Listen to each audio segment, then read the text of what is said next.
right, it looks like we have about 80 participants on this webinar. Welcome.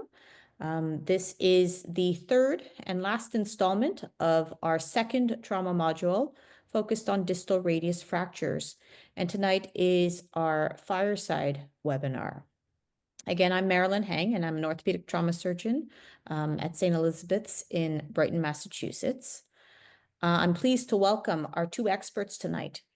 Dr. Nina Su, who is an associate professor of orthopedic surgery at Emory University, and Dr. Marco Rizzo, who is a professor of orthopedic surgery at the Mayo Clinic. Thank you guys very much for joining us for tonight's discussion. All financial relationships have been examined and mitigated. AO North America is an independent nonprofit surgical specialty society dedicated to improving the care of patients with musculoskeletal injuries.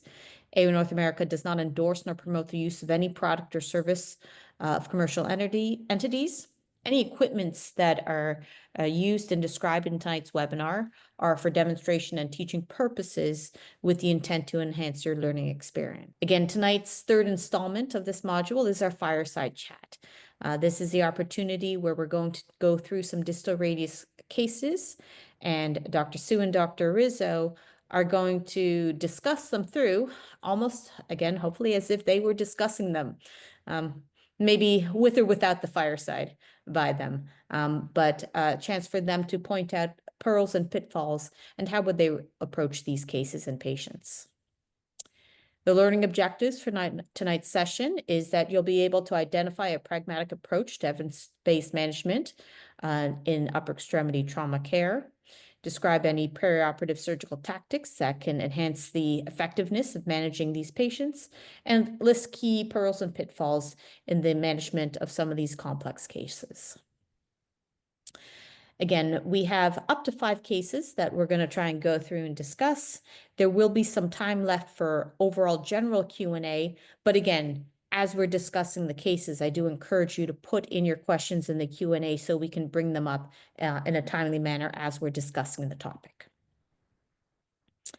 And lastly, please do join us for our upcoming AO Trauma North America webinars, including our fellows on May 6th for surgical planning and treatment of proximal femoral deformity, and then our next trauma series, which will be on complex elbow fracture dislocations.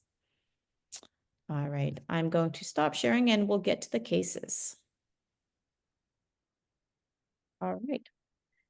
So our first case is a 67-year-old right-hand dominant male who is a college professor who sustains a distal radius fracture while skiing in Colorado. He's presenting approximately a week later. Nothing significant on his physical exam, just that he's neurovascularly intact. These are the initial films showing that he splinted from when he was in Colorado. Again, I'm going to turn this over to Dr. Su and Dr. Rizzo. Take us through these x-rays, take us through how you would approach this patient. So obviously this is a very comminuted interarticular distal radius fracture. Looks like the joint is reduced, but it's obviously multi-fragmented. Also has the associated ulnar styloid fracture. These tend to be very tricky because you can see that it's very distal and it's probably in many different pieces. This is certainly one that I would consider getting a CT scan. Also, I usually find with these type of fractures, you sometimes miss associated fractures, potentially other carpal injuries that you might also want to be careful to look for. And of course, always have your, if it's in the emergency room or if they show up in your clinic, you have to kind of assess the joint above and below. Yeah, I would agree. I think it is somewhat atypical as the radial styloid component looks smaller and more comminuted than most of the Maloney type fractures that we see, 4-part type fractures. I agree with Nina. It's going to be a lot more comminuted when you get a CT. Looks like maybe it's splayed, as you can see both volarly and dorsally, that there's a step off on the lateral view, which suggests that there's a diastasis on the coronal plane that's going to be hopefully something you're going to want to try to correct. I would Okay. still, I would still try a closed reduction if it's possible. I don't know if that was attempted. So in this case, again, this was a patient injured, Oh, where and in they, Colorado, okay. yeah, they Okay. come to you, and from the timeline, they come to you at Mhm. 1 week, and this goes in with the first question that we actually have from Robert Huang is Mhm. splint and send home. If you see this coming to you a week later, are you trying to redo anything in terms of what looks like maybe a fiberglass splint that they have on? You mentioned CT scan, and we do have some cuts of the CT scan, but is your time frame? Is this something you're going to send home? When do you kind of want CT scan and bring them back, or is this something that you're going to try and deal with when they first present to you? And so we'll go to, this is the CT scan cuts that we have. Bet that was the reduced film that we're looking at, the original last slide. So, in terms of timing, I'm happy to chime in.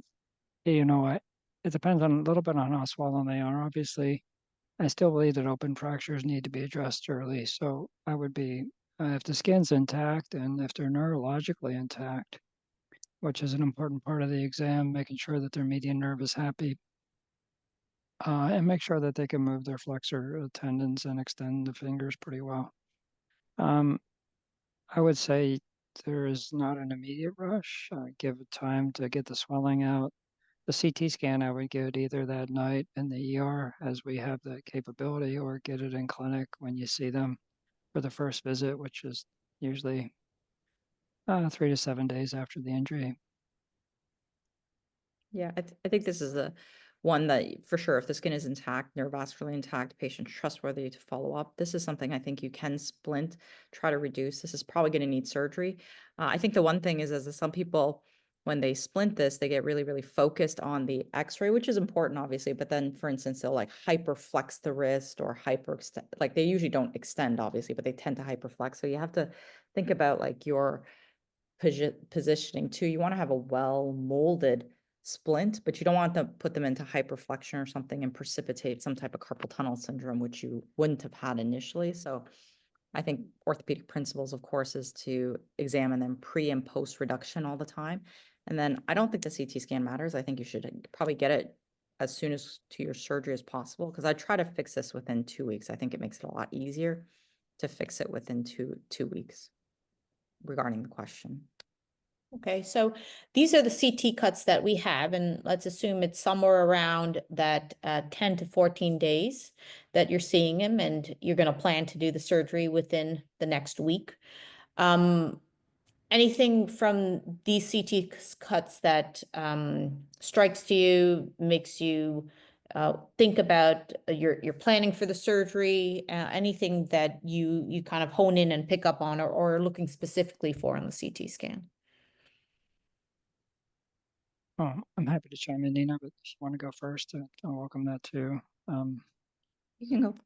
Okay, so we need to define the indications for surgery, and based on this injury, the tilt isn't bad on the lateral view, but there's an articular step off in comminution, and it's an inherently unstable fracture. So the indication for surgery is real, in my opinion. Radial shortening is the one parameter that's the most, that's been shown to be the most consistent with a poorer outcome. You can accept a little bit of dorsal tilt, but you can keep an eye on the carpus, make sure the carpal alignment's well maintained, because they can develop an instability pattern related to dorsal tilting. The radial inclination is the least important factor, in my opinion, but it does lead to a cosmetically unappealing wrist in some ways. So those would be factors to consider. Having established that this is clearly a surgical problem, then you have to consider, how do you want to fix this? And Nina's point's well taken, but before I get too far ahead of myself, Nina, feel free to chime in and give us some thoughts. No, I think that's maybe coronal translation also I kind of look at as well. Because So, and Nina highlighted this nicely. She mentioned that, see how little distal radius there is. So if you're thinking about volar plating this, then it's going to either need to be a plate that extends volar or way distal, so, and unfortunately inviting potential tendon irritations. And one of those rim plates that you could use to help secure it. But very likely it's going to be compromised in terms of the solidity of its construct, and it likely will need to be supplemented in some way, in my opinion, if you choose volar plating. And I think volar plating makes sense because I think it would serve as a buttress to the fragment. Um, you know, I'm dating myself, but back in the day when we had X-Fix and pins, we would probably be successful in trying to get this reduced with X-Fix and pins. But volar plate, I think, is a more effective way to maintain that volar buttress and also reduce nicely, I think, the sigmoid notch, which I think will help improve DRUJ stability after reduction. Okay, we have another question from Emil Dionysian, where he's going to press you guys. Do you absolutely need to fix this? What would happen if this was left in the cast? May this get worse with surgery? I'm not sure if that was with surgery or without.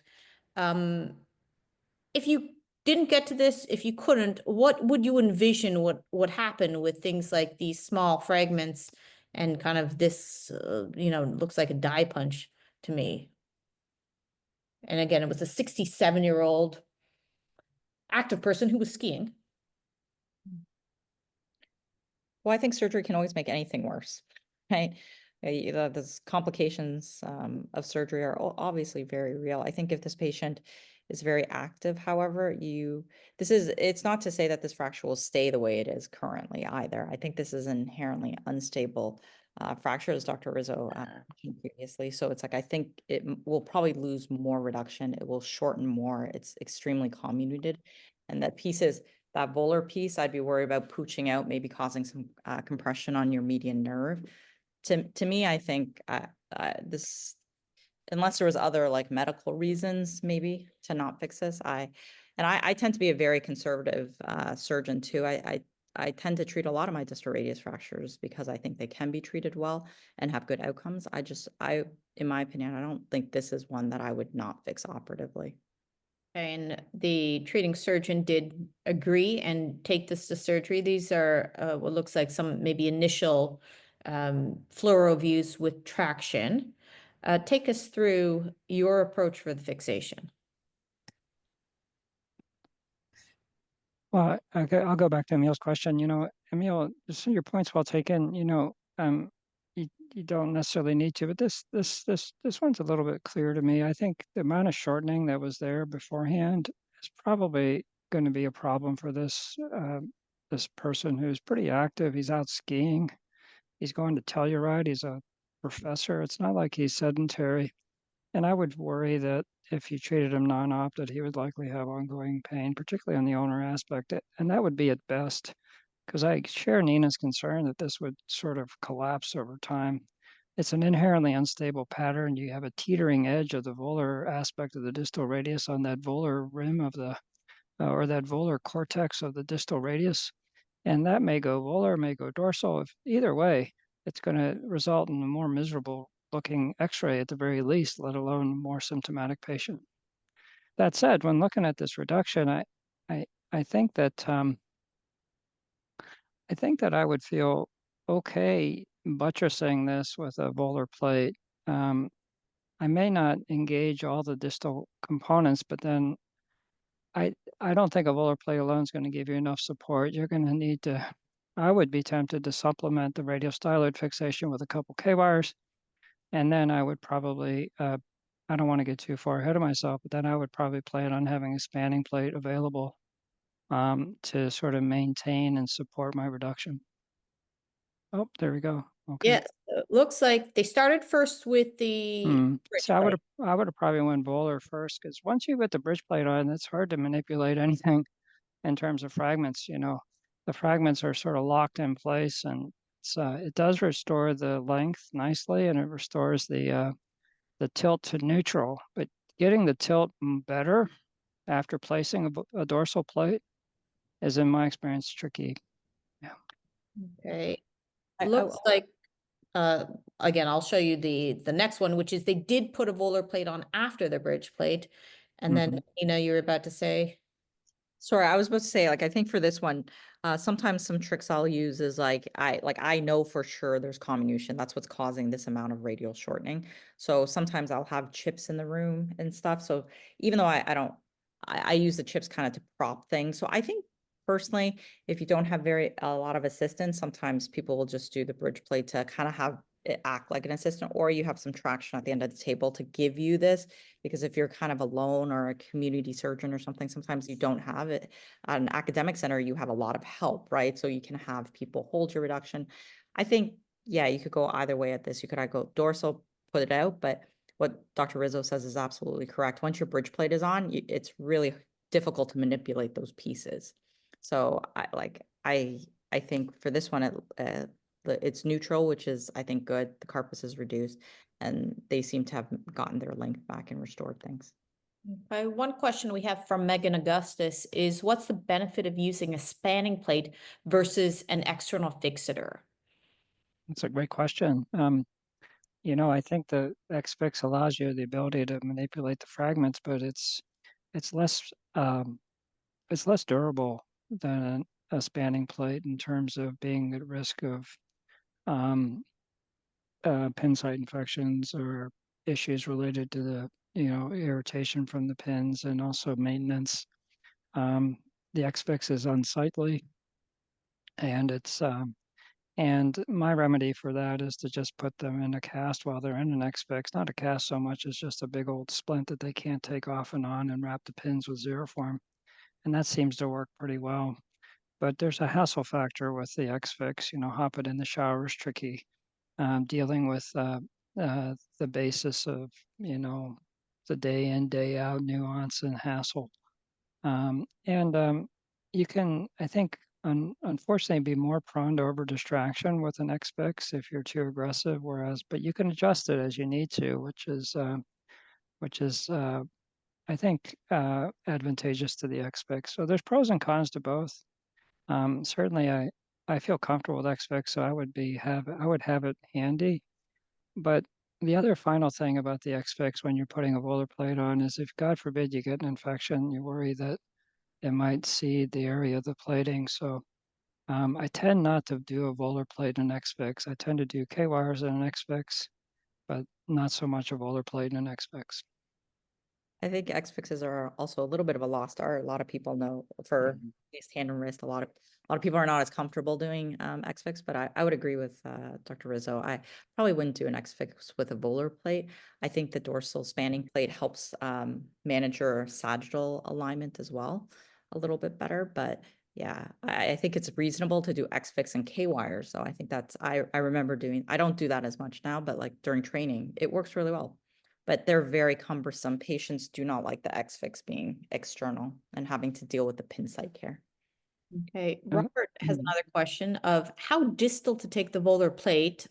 He says it seems short, which I wonder if he's wondering if it's not distal enough on this middle fluoro shot. Thoughts? Well, the more distal you go, the more risk you have of, if you're familiar with the zone classification, the more likely you are to have painful hardware at the very least, which likely is a predictor of potential tendon rupture down the line. So if you're going to put the plate real distal, just plan on removing it at the time of removal of the spanning plate, which I think would be reasonable.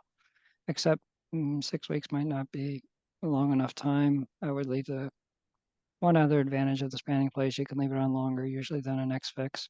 So if you are going to put the plate further distal, I'd be more inclined to have a discussion with the patient of removing it at the time of hardware removal.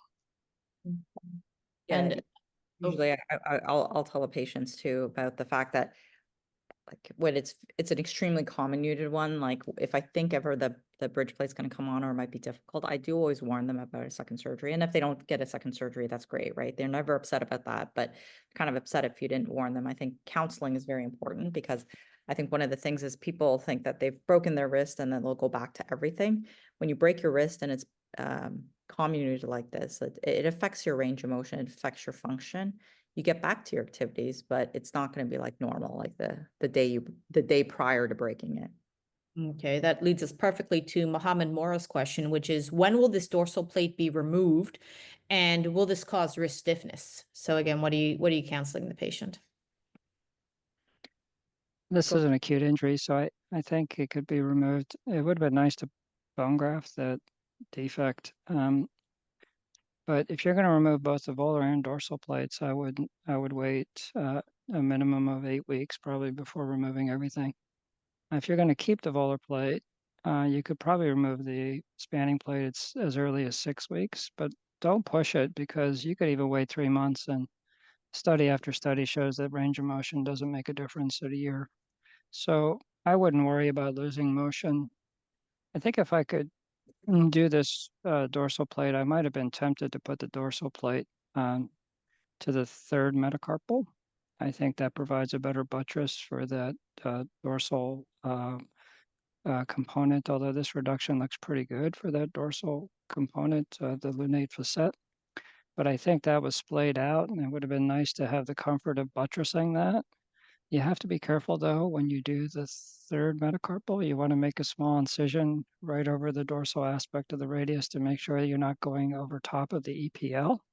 There's studies that show that if you don't show that, that there's a risk. Milan Stefanovic had a study showing on the cadavers that almost 50% of the time they had it over the APL.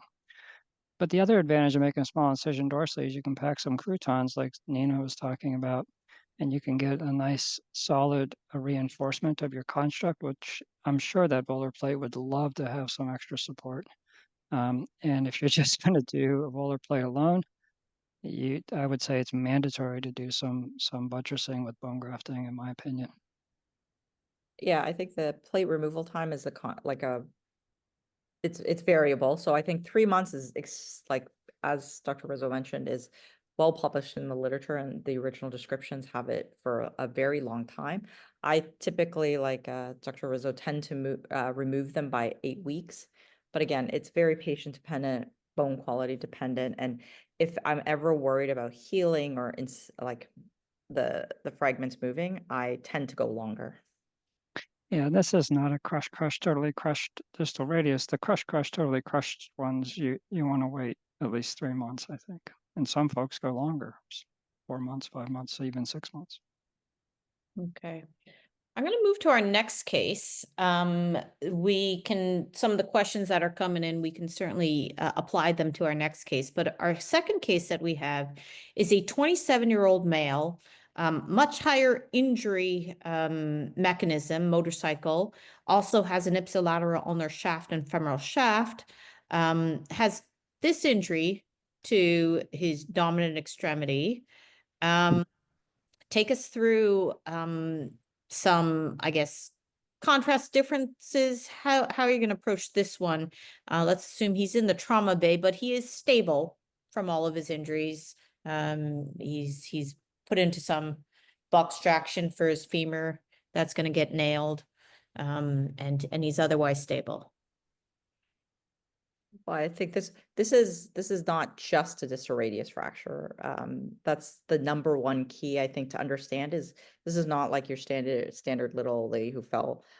This is a radiocarpal dislocation with like some of the distal radius fractured, and then this is obviously very unstable. This needs to be reduced, and you need to do a neuro exam before and after, because obviously this patient's at high risk for neurological deficits, also potentially compartment syndrome. So this is someone that I think you need to treat a little bit differently than the patient like last, which you could just reduce and then send out and see in clinic in a week. I agree. I think this is a soft tissue injury that needs to be stabilized, and the soft tissues need time to heal, which is really difficult. This is where spanning plates are hugely helpful because they give you the opportunity to sort of lock it into place and give it time to scar in. And of course, reducing the radius is part of this too. It looks like, as Nina highlighted, this volar rim component, which I would I would say I'd probably tempted to fix as well, although some could argue if you had them in a spanning plate for 3 months, was it necessary? I still would try to fix that to give me peace of mind.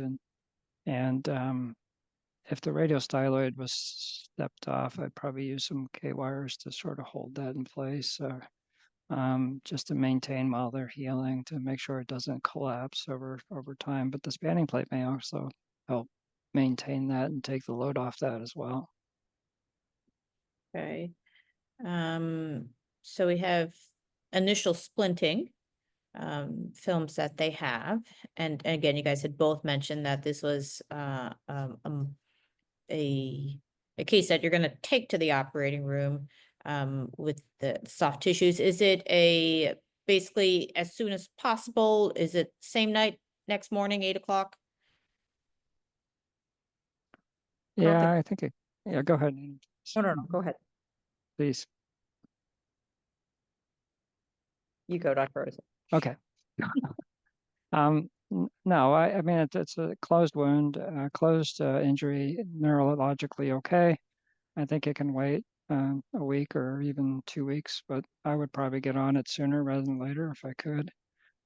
It's deceptive. You may actually fall into the trap of thinking I don't need to do anything about but you see how that lunate is starting to shift ulnarly already on that next view that you were showing, next slide. See how the lunate is starting to shift ulnarly? That's going to happen with these injuries. And that becomes very difficult to correct. And this is where that looks like a pretty good reduction. I like that reduction. I think I would probably supplement that with the spanning plate after this. Okay, so yeah, I wouldn't use the pin plate. I would just use K-wires. You hold them with the K-wires, and if you're going to offload it with even if you didn't offload it with a spanning plate, the K-wire should hold, in my opinion. I would tend to agree. I think this is fine and it looks really, really good. I think this one is like something that I would most definitely put a bridge plate on. So if I know I'm gonna put a bridge plate, I probably would supplement with K-wires. Because I think this just kind of needs the K-wires into the styloid. And then I think those volar rim pieces, if you reduce the carpus, it will heal back down. okay. You also want to make sure that the DRUJ is stable after you do this. So really assess the DRUJ and make sure that you have good stability. I don't know if there was, it's hard to tell in these views. I don't think there was an ulnar styloid fracture, was there? In the initial X-ray? I don't recall. I don't think so. No. No, it looks okay. This was a Mm. question that was on our previous case, but it kind of goes through the, what about, your locking volar buttress plates and K-wires combined. So this was a case where plates and K-wires, what's sort of your thought process of using K-wires and keeping the K-wires in there, as opposed to not and trying to fix with screws plus or minus through your plates? Like, do you have a low threshold to leave the K-wires in? I'm happy to answer.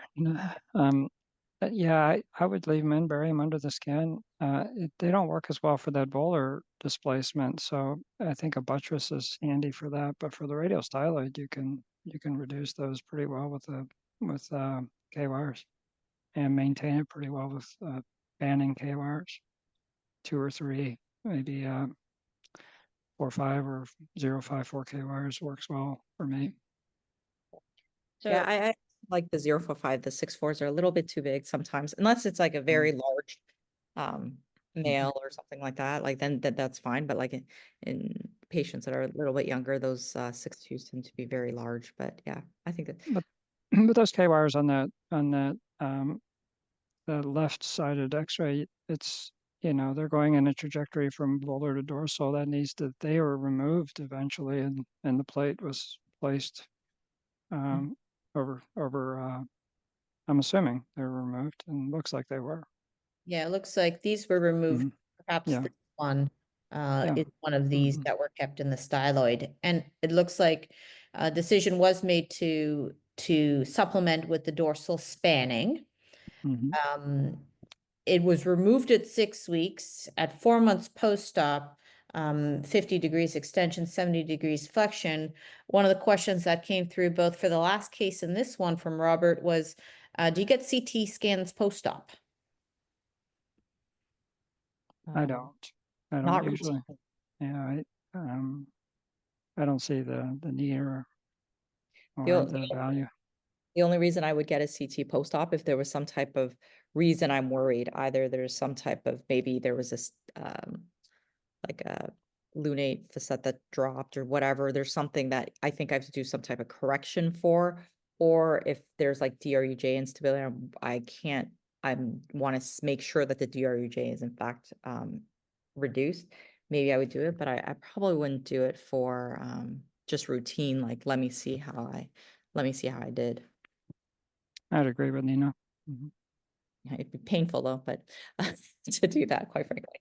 For this one though, I would say that I would have probably personally left this bridge plate in a little bit longer. Mhm. This is one where I tend to be very like quick about removing my bridge plates because I don't like to keep them in. So it's rare for me to keep one in past like 8 weeks, but this is one actually I maybe would have considered at least like 8 to 10 weeks with. Okay. Question from Emil is, do you ever remove the spanning plate under local in minor surgery room? I haven't. So I tend to do it under local MAC or a block in the OR, so I can at least give them some anesthesia. I think the process of removing screws in patients, even under local, has been sort of a disaster for me in the past, and I'm more inclined to push them towards having some anesthesia readily available at the very least. You can dial it up or down based on how comfortable the patient is, but having that capability is helpful. I would do the same. The patients seem to prefer it, which then makes me prefer it as well. Yeah, I can definitely say I've gone more to, even with my circular frame external fixators, just, Mm. quick Mac is easier than trying to calm them through it. All right, let's move on to our third case. So our third case is a 44-year-old female who takes a fall while cycling. She has a contralateral olecranon fracture, and this is her dominant extremity. So thoughts on this fracture?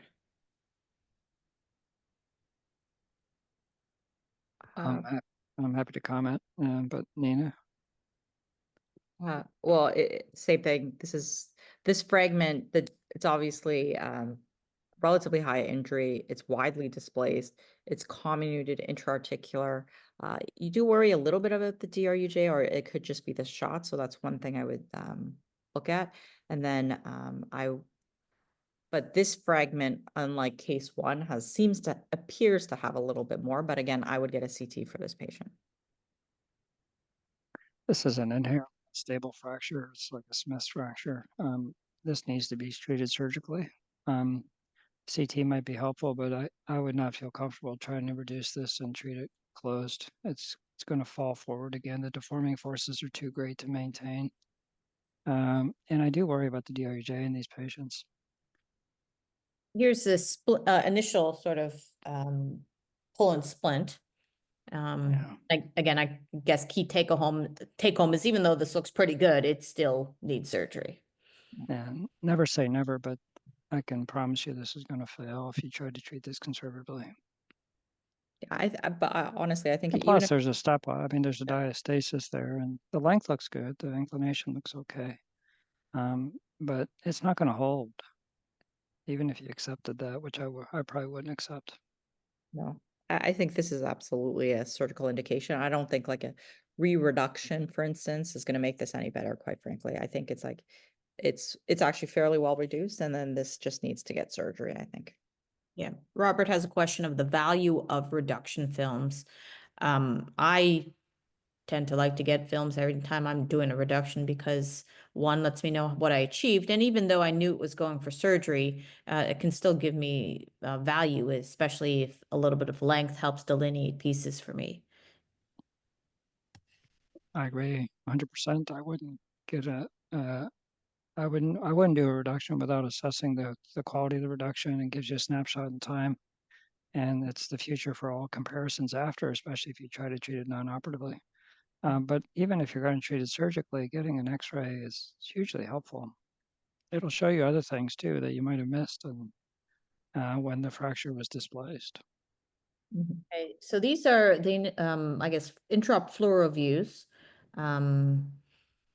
Comments, thoughts, and then after this, I have X-rays at 6 weeks post-op.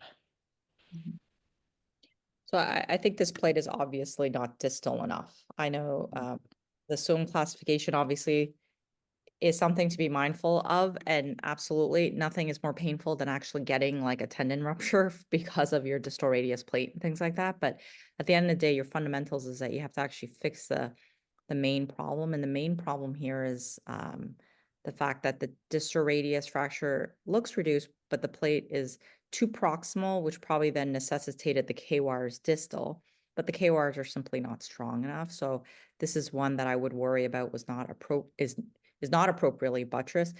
And obviously, you know, the plates are difficult, but this is one actually, if for some reason I found this intraoperatively, I would take down the plate, move the plate forward, maybe do a longer plate to bypass my screws or something. Worse than that is I don't think the K-wires are spanning they're only into the volar segment of the fracture. So they're not holding onto anything that I think is reliable to maintain the reduction. And you don't need screws in this plate distally. You just need a buttress. I mean, you could put 1 or 2 screws in, but you got to get the plate further distal to maintain the reduction. And then if the styloid's off, you can maybe put a K-wire there. But when I look at, go back a couple slides for me. Sorry, Marilyn. Sorry. Go to the original X-ray. Okay. Yeah, maybe it did need something in the style. No, that's the dorsal aspect of the styloid.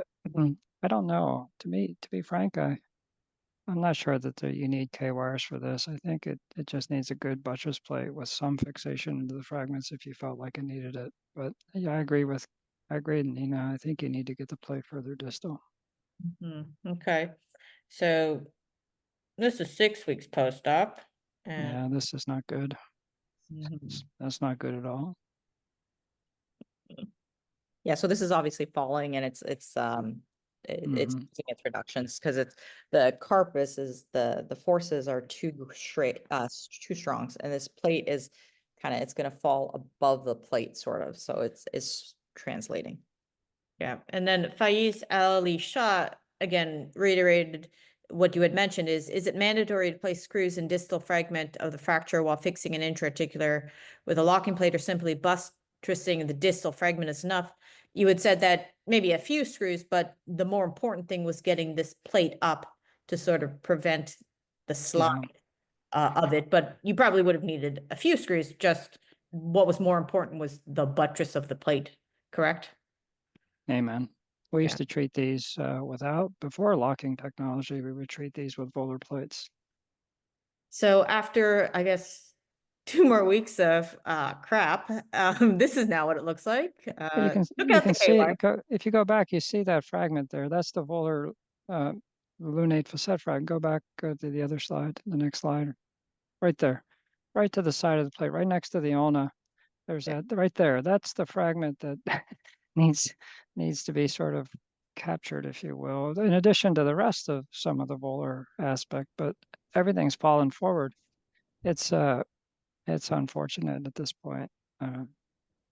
I will say as a caveat to the question, I think it depends on the personality of the fractures. Some fractures, I believe, yes, you can purely just buttress to some screws. But like for this one, for instance, like that, the 1 or 2 screws that you needed were absolutely that, the volar ulnar corner or something like that. So you need to selectively put screws in. So I wouldn't just say all intra-articular distal radius fractures need buttress alone. I think some actually do need some screws. So I would look at the personality of fracture. Obviously, if you have a big volar piece that's like a volar Barton or something, that purely just probably needs a volar buttress in my.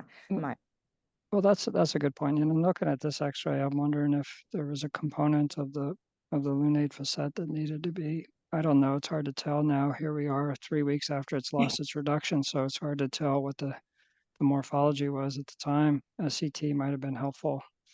Yeah. I guess I would say that uh, this is different than a traditional dorsally angulated distal radius fracture where you have to have locking screws in it. You know, this is a volar shear fracture like a volar Barton's or a Smith's fracture, which is a different mechanism and requires more of the buttress than it's like preventing a door from falling on you versus preventing a door from falling away from you. Just requires different sort of mindset in terms of what you need to do to get it fixed. But you would have probably been able to see that lunate facet fragment intraoperatively when you plated it. So I think I would have likely addressed it at the time if it was there. Okay. Robert asked, in this situation, would a bridge plate have helped prevent the loss of reduction in this case? Absolutely. Yeah, absolutely.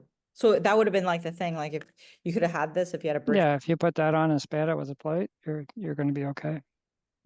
like I think that would have been alternative. I I think think probably I the think the arrow, plate forgives us. go No, ahead. go ahead. The plate forgives us our sins, you know. It helps us hold the reduction.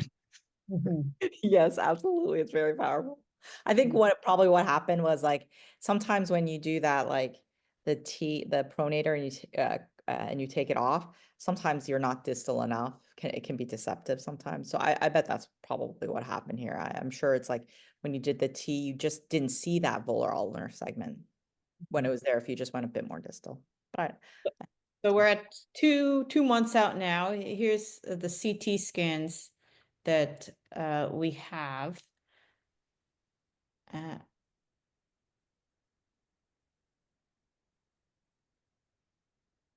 okay, so that's the sagittal cuts, and here's the coronals. And again, now that we have this, what do you recommend? Again, this was a 44-year-old female, fairly young, active, did this bicycling.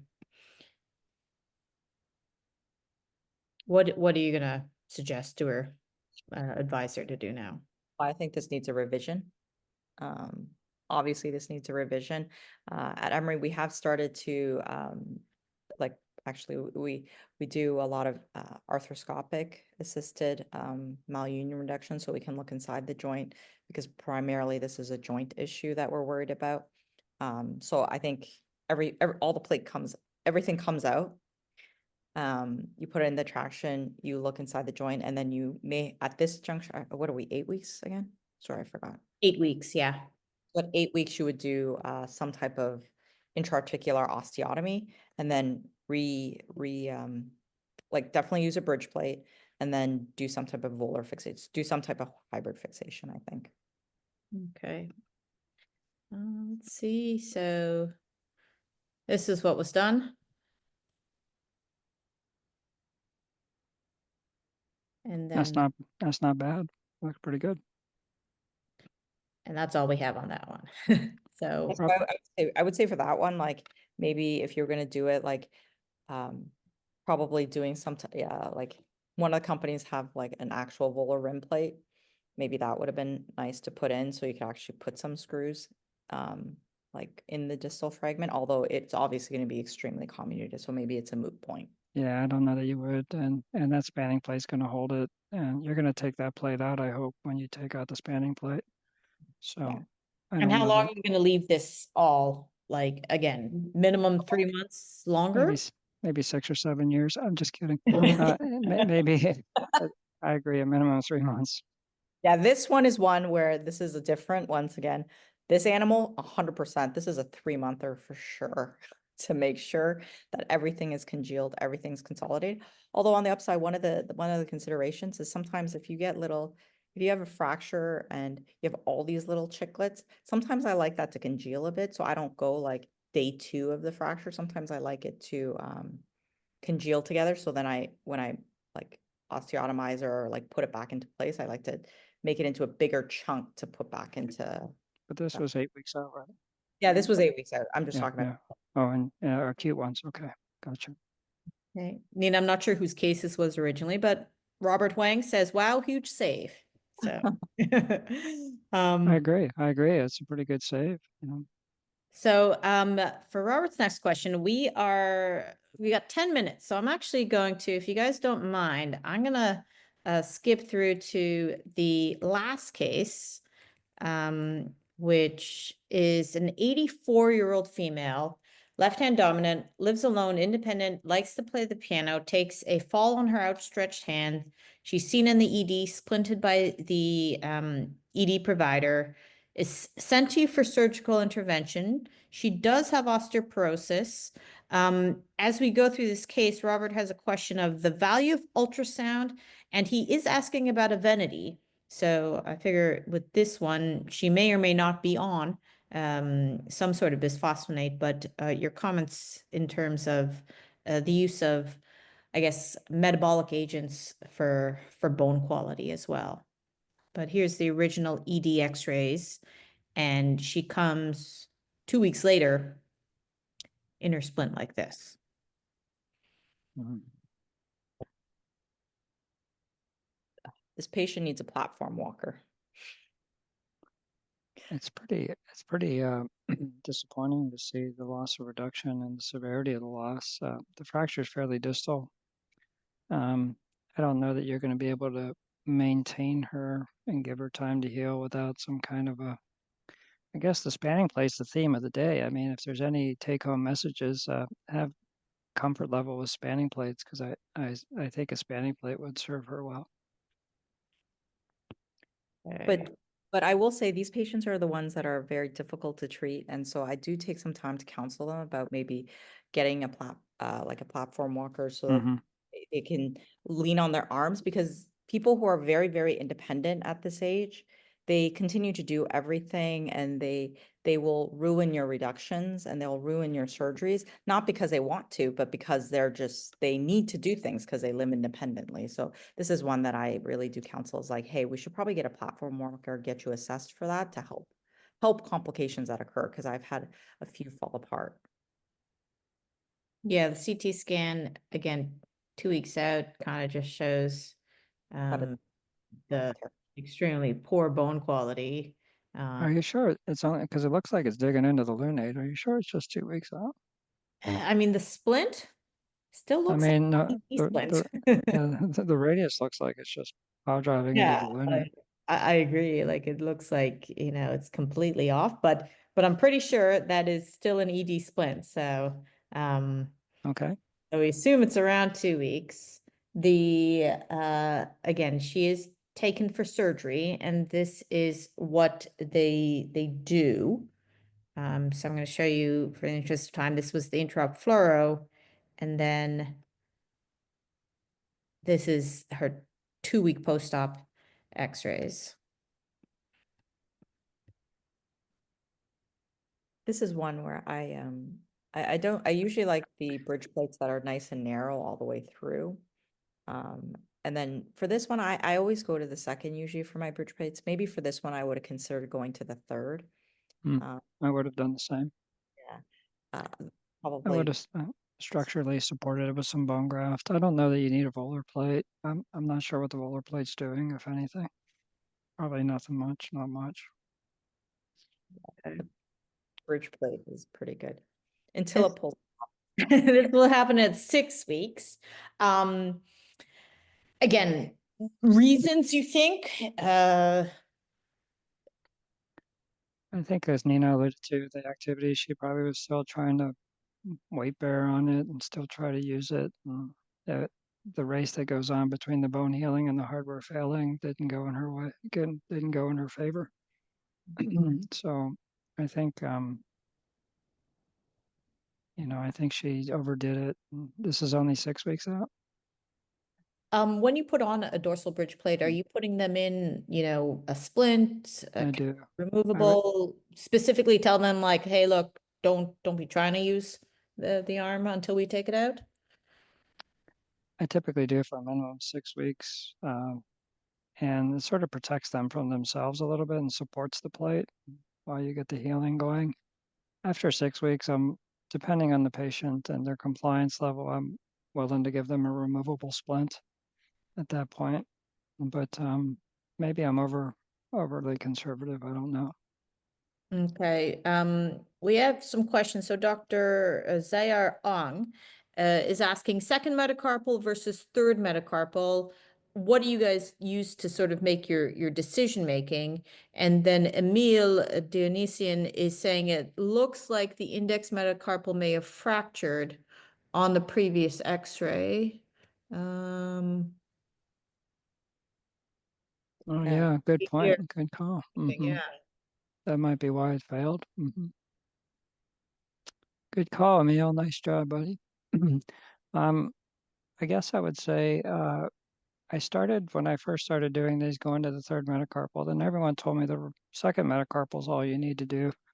But I'm very deliberate about trying to make it a decision based on what the lunate facet's like. And in this case, I think I could have gotten by with the second metacarpal, given her fracture pattern. But my threshold for going to the third metacarpal would have been low. I'm not sure I'm answering the question, but I do think the third metacarpal also gives you probably a better ability to correct the dorsal tilt if you're looking to try to maintain some degree of correction with the spanning plate alone versus K-wires.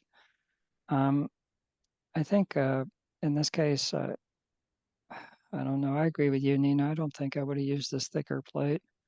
And it almost looks like the plate's extended a bit. I don't use this particular plate, but does it look like it's extended, the plate Yeah. itself?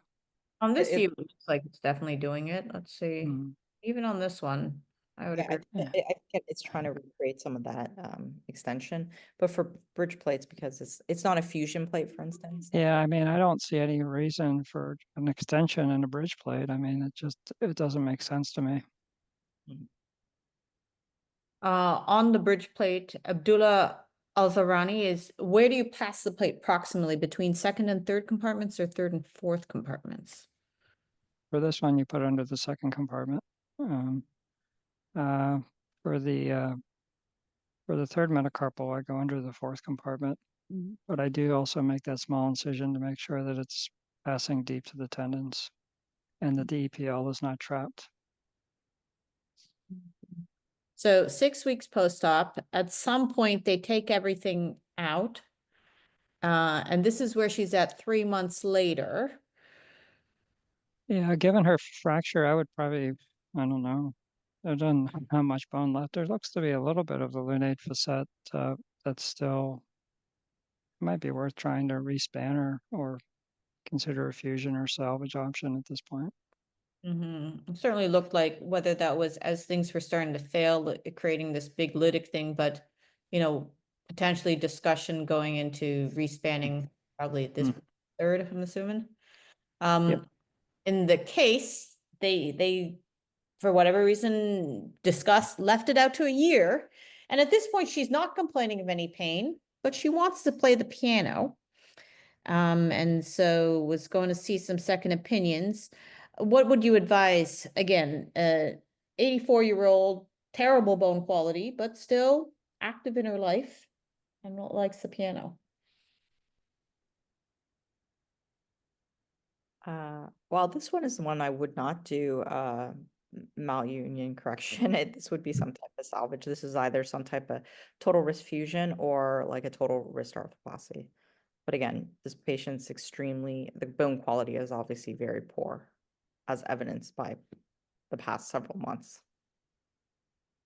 Yeah, I'm not much of a piano player, but most people who play the piano don't like the fusions as much because they want some dexterity for their wrist motion. I would encourage her to at 84 or 85 now that maybe piano playing days are over. But yeah. if you're ambitious and you want to try to do a wrist replacement, I don't know that it's going to last very long, to be frank. You may get a year or two, but then it's likely going to fail, I bet. I think this is one where, yeah, absolutely. I think non-operative is probably the first thing you kind of really, really counsel the patient on, right? Or you get her like a custom fitted brace that maybe is comfortable for her or something like that to help her. But yeah, you would really, really try to avoid surgery for this, I think. Okay. Looks like they did go with the total wrist arthroplasty.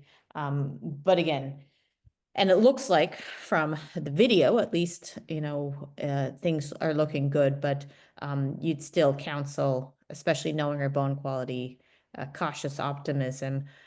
Would you, when you do total wrist arthroplasties like this, if they weren't on any sort of bisphosphonate or metabolic bone agent, would you be putting them on?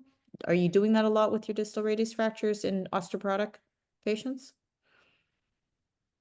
I will typically make sure refer them to endocrinology for assessment. Personally would not be prescribing the bisphosphonates. There is a hemiarthroplasty you could consider in some of these cases. Some are custom that they're not available in the US, but they're you could take a hemiarthroplasty of the off-label use. This would be hemiarthroplasty of one of these designs or one of the 5 that we have available in the US and recreate, you will. Some of them you can do in association with a proximal carpectomy, which would make sense.